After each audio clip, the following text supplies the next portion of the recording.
Welcome to our channel real estate king one. మీరు మా ఛానల్ని కొత్తగా చూసినట్లయితే సబ్స్క్రైబ్ చేసుకుని బెల్ ఐకాన్ ప్రెస్ చేసుకోండి. మేము పెట్టే వీడియోస్ మొత్తం మీకు నోటిఫికేషన్ ద్వారా వస్తుంటాయి. తప్పకుండా మా వీడియోని లైక్ చేయండి. మీరు లైక్ చేయడం వల్ల మాకు చాలా అంటే చాలా సపోర్ట్ దొరుకుతుందండి. ఇప్పుడు మనం చూస్తున్న ఈ ఇండిపెండెంట్ హౌస్ వచ్చి చుట్టూ ఇళ్ల మధ్యలో ఉన్న ఇండిపెండెంట్ హౌస్ అనమాట. ఇది వచ్చి రేగుల షెడ్ అండి. 24 అడుగుల రోడ్డు. మనకి ఇప్పుడు పులపాక నుంచి తాడిగడపల్లి మెయిన్ రోడ్ కూడా కనబడుతుంది చూడండి. వెహికల్స్ కూడా వెళ్తున్నాయి. మనకి 24 ఫీట్ రోడ్ అండి. కరెంట్ ఫెసిలిటీ ఉంది. పంచాయతీ వాటర్ ఉంది. చుట్టూ ఇళ్ల మధ్యలో ఉన్న రేగుల షెడ్ అనమాట. ఈస్ట్ ఫేసింగ్లో ఉన్న తూర్పు ఫేసింగ్లో ఉన్న రేగుల షెడ్ అండి. ఇది మనకి సెంటు స్థలంలో ఉన్న రేగుల షెడ్ అనమాట. దీని కాస్ట్ వచ్చి 16 లక్షలు అయితే చెప్తున్నారు. ఇప్పుడే బిల్డింగ్ అయితే రెడీ అవుతుందండి. మొత్తం వర్క్స్ అని కంప్లీట్ చేసి మనకి హ్యాండ్ ఓవర్ చేస్తారనమాట.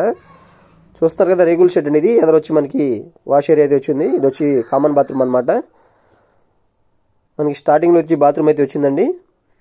బాత్రూమ్ అయితే చాలా స్పేషియస్గా ఉంది. ఎదర వరండా లాగా అయితే ఇచ్చారు.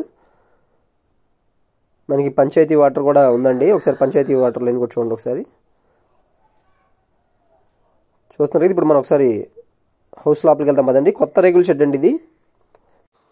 ఇది వచ్చి హాల్ అనమాట. మనకి కింద ఫ్లోరింగ్ మొత్తం వచ్చి వర్టిఫై టైల్స్ అయితే ఇచ్చారండి. వాష్ ఏరియాకి కానీ బాత్రూమ్స్ కానీ కిచెన్లో కానీ మొత్తం టైల్స్ అయితే ఇచ్చారు.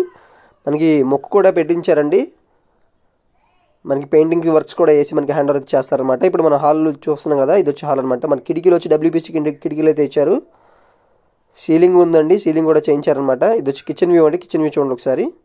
కిచెన్లో కూడా మనకి పెయింటింగ్ వర్క్స్ అయితే ఉన్నాయండి. పెయింటింగ్ వర్క్స్ కూడా కంప్లీట్ చేసి మనకి హ్యాండ్ ఓవర్ చేస్తారు. మనకి హాల్లో బెడ్రూమ్లో అయితే సీలింగ్ వర్క్స్ కూడా చేయించున్నాయండి. కరెంట్ ఫెసిలిటీ కూడా అవైలబుల్గా ఉందండి. ఇప్పుడు మనం బెడ్రూమ్ వ్యూ కూడా చూద్దాం పదండి ఒకసారి.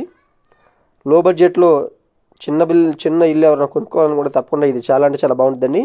6x6 మంచం అయినా సరిపట్టిద్దండి. బెడ్రూమ్లో చాలా స్పేషియస్గా అయితే ఉంది. పెయింటింగ్ వర్క్స్ కానీ కిటికీ మనకి గేట్లు కానీ ఇన్ని పెట్టించాల్సి ఉందండి. మొత్తం కంప్లీట్ చేసి మనకి హ్యాండ్ ఓవర్ చేస్తారండి. సీలింగ్ లైట్స్ కానీ మొత్తం చాలా అంటే చాలా బాగా డిజైన్ చేయించారండి. మరిన్ని వివరాల కోసం మా నెంబర్కి అయితే కాంటాక్ట్ చేయండి.